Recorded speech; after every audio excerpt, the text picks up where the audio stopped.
Hey, welcome back. Now we have our own level and we have some issues with the lighting and how the overall feel of the level looks. So we're going to create our own custom night sky for this level. So that's going to involve creating a few different types of objects or actors. We're going to make a sky atmosphere as well as bring in a skylight and a sky sphere. And we'll see how these things work together to create our own custom sky. So let's jump right in. Now here's our level, and we have the annoying glare, and we have sort of too bright of a scene, so we'd like to remove some of these things and start from scratch. And to do that, I'm going to drag down beneath our world outliner here to the right so we can see the different objects that exist here in our level, and there are quite a few of them. And they're organized into folders, at least some of them are. Now, under the lights folder, we see a light source and a skylight. And right next to them, we have eye icons. And we can hide various objects by clicking the eye icon. We'll see that it turns into a closed eye. And if we hide the light source and the skylight, for example, the scene looks different. And under sky and fog, we have an atmospheric fog. We can hide that. And we have a sky sphere. That's the sky that we see with the clouds and everything, and we can hide that. And if we hide those things, we see a completely dark scene. So that is how we'd like to start off. So I'm going to, first of all, select the sky sphere and delete that, and the atmospheric fog as well. So those are removed from our level. Now we have the skylight. I'm going to remove that. And the light source, I'm going to remove that as well. And now we have zero lighting in our world. Now, to start off, I'd like to place a new object or actor into our scene, and I can do that by searching for it in our Place Actors panel. Now, if you don't have this panel, you can easily get it by going to Window and checking the checkbox next to Place Actors. And now you'll have the Place Actors panel, which contains some commonly used actors for building a level. Now, I'm going to search here for sky, and I'll see sky atmosphere, and I'm going to drag that right into the scene here. Now, it doesn't change anything because the sky atmosphere works with other types of objects, and one of those is a directional light. So I'm going to search for directional light and bring one in, and now we see that we have some light. Now, our sky is still dark, but we do have this directional light, and with the directional light selected, I can go into the details panel here and search for sun, and there's a checkbox next to this option that says atmosphere sunlight. And if I check that, then the scene looks a little brighter. And if I hold down on the left and right mouse buttons and drag up, I can drag all the way up to where I'm above the city. And holding the right mouse button, I can look up and I see what sort of looks like a sun, but not really. Now, we still have our directional light selected. So if I hit the F key, then I'll zoom right back down to the ground, and it looks like I'm inside of some sort of geometry. So I'm going to click and drag with the left and then the right mouse buttons together and bring myself back up. And I see that I have this directional light selected. Now I can change the angle of the directional light by hitting Control L and moving the mouse around. And I see that I'm moving the direction of that light. It's like I'm moving the sun around. Now, again, I can hold the left and right mouse buttons together and zoom myself up so that I can look at that light source. And if I Control L and drag, I can sort of see how I'm adjusting the sky. And I can bring it down to where it's on the horizon and it sort of looks like a sunset. Now, we're doing a night scene, so we want the sun to be down below the world. So I'm going to Control L, and holding the Control key down, I'm going to bring it down so that that arrow is pointing straight up, so that it's like the sun is below the world here. That is what we want. Now, again, we're back to square one. It still looks quite dark, but we're going to bring in something called a sky sphere, and that will allow us to have something here in the sky aside from blackness. So here in the Place Actors panel, I'm going to search for sky, and I see BP Sky Sphere. I'm going to drag one of these in, and now I see that the scene actually has a sky, and it's sort of red, and look, there's a sun there. That's not the same thing as what we were just adjusting earlier. This sky sphere actually has a sun, and it's actually a fake sun. It doesn't really contribute to the lighting very much. Unless we bring that sun brightness up, I see that I still have sun in the search bar here in the details panel, and here's sun brightness. I can click and drag this left or right to change the value. We could just click and enter a value, but if we click and drag, we're changing its brightness by dragging left and right, and only when we drag that super far to the right, we see that that brightness actually starts affecting the level. But we don't really want a sun. We're going to set this to 0, and that sun is completely gone now. So we have a sky, okay? So this is looking a little better. We're not quite there yet, but we'd like to alter the sky a bit. For one, we'd like some clouds. So in the details panel with our sky sphere selected, I'm going to drag this down so you can see in the world outliner, I have my sky sphere selected, and I'm going to search in the details panel for cloud. And I see that I have cloud speed and cloud opacity.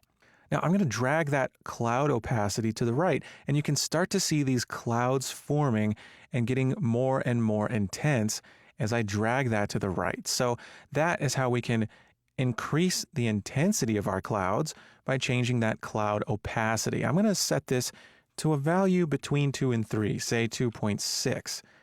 I think that looks pretty good. Now, the cloud speed, of course, changes how fast the clouds will move. If you set that to a value of, say, 5, we'll see that the clouds are a bit more turbulent, so that can look pretty cool. Now, here in our sky sphere, I'm going to click the X next to search details, and I'm going to search for directional light, and we see the option to set a directional light actor. Now, we can link up our directional light that we brought into our scene to the sky sphere by clicking the drop down and selecting directional light. And now see what happens. Our directional light was pointing straight up as if the sun were below the surface of our level, which would be what we would see at night.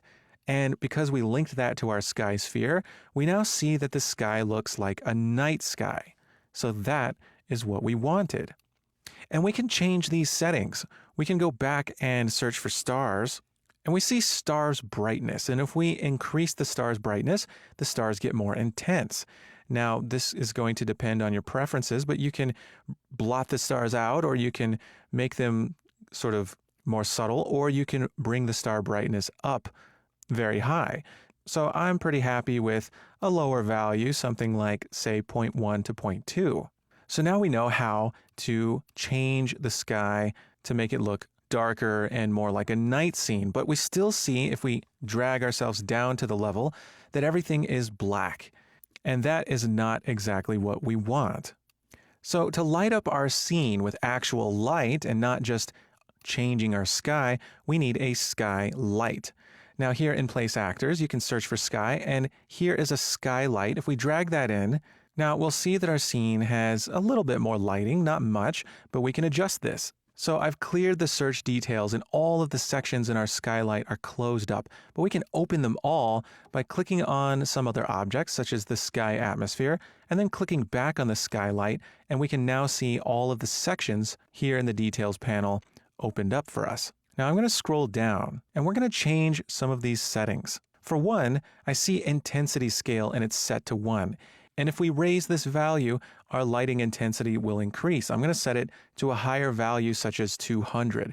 And now check this out. Our scene is much brighter. Now, some of those glare features came back, and we're going to get rid of those very shortly.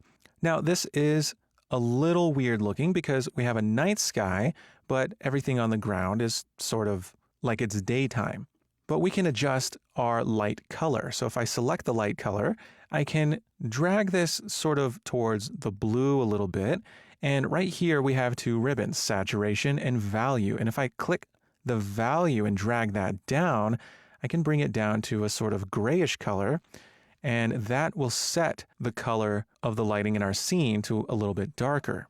Okay, so we have some lighting, but we'd like to adjust this a little bit more. Let's go back to our world outliner and type in sky and select our sky sphere again.